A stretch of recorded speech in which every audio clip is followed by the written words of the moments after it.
all have people in our lives we wish we could thank for some act of kindness, a random act of charity that maybe they don't even realize made all the difference to each of us.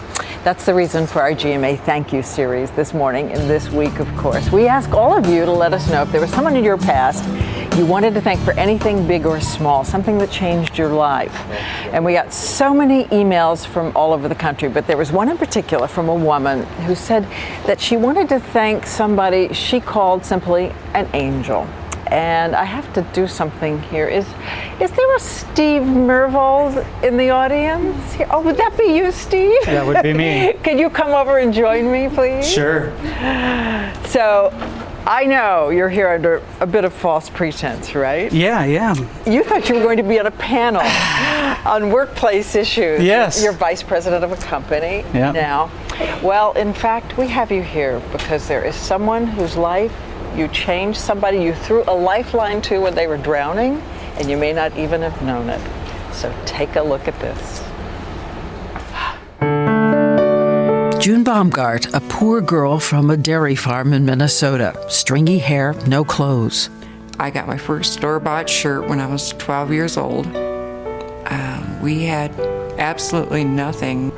And overweight, beaten down by loneliness, barely smiling when a camera took her picture. I was an oddball, and I was heavy, bad teeth. We had no money for dental care, thick glasses, and just didn't fit in anywhere. She says the taunting, the bullying from the other kids was merciless. Children would say to me, "Don't walk in that door with me. I don't want people to think you're with me."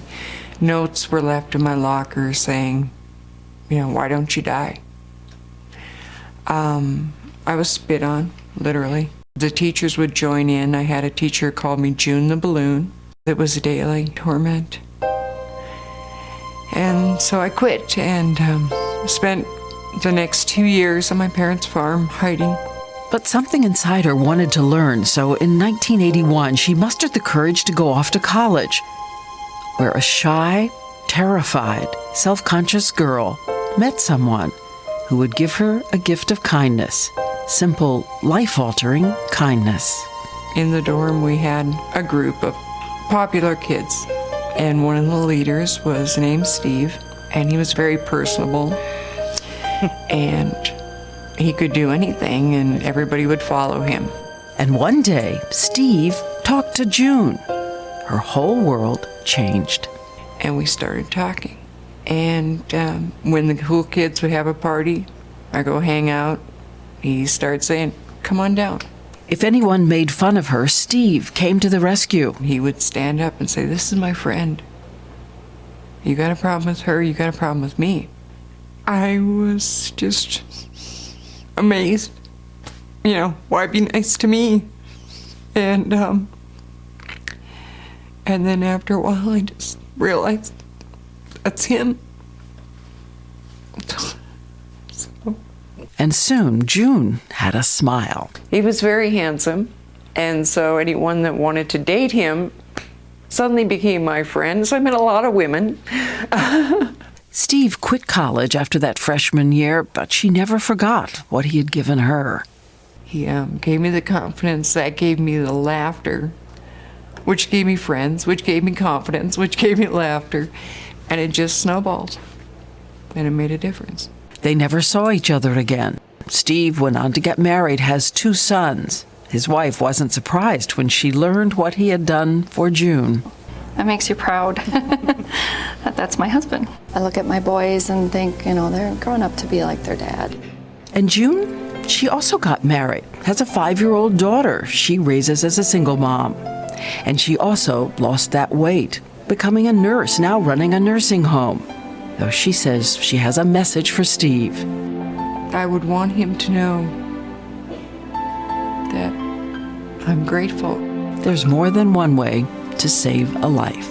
Because of one person stepping up, I went on to do incredible things and change lives. I affect lives every day. And that's him through me. did you have any idea? No, you know what? I told my one of my coworkers yesterday, I feel like a little Springerish because I don't know anything about this panel I'm supposed to be on. and it feels like I'm getting set up a little bit. And they, no, of course not. Yeah, you're having a delayed reaction. well. You're still ready for your panel. Do Yeah. you remember June? Yeah, absolutely. Absolutely. And were you at all aware of her loneliness, her aching loneliness? No, you know what? College, first year of college for everybody's a little bit lonely for everybody, right? So I mean, you're making friends with everybody you can. Right, but not everybody has a patron saint who Yeah. comes in when they need it most. So, well, we looked for you a long time. I want to say she wanted to find you so badly, and we went searching and searching. I think we found you through your mother-in-law, you'll be pleased to know. Wow. But we wanted to give now June Baumgartner-Dursky the chance to say something this Thanksgiving week she's always wanted to say. June, are you there?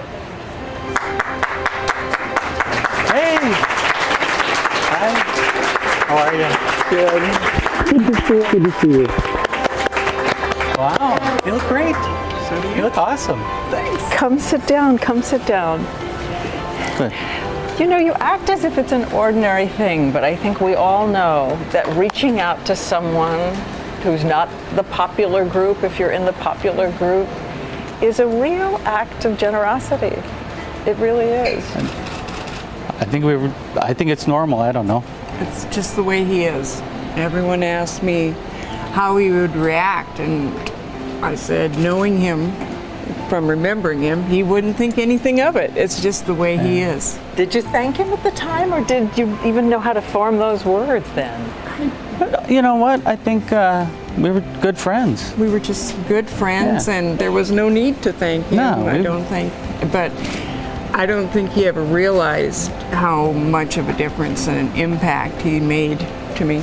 And what was it you saw in June that made you want to be her friend? You know what? She had a great sense of humor. She was fun to be around. And that's all that. Exactly. Good sense of humor goes a long way with me.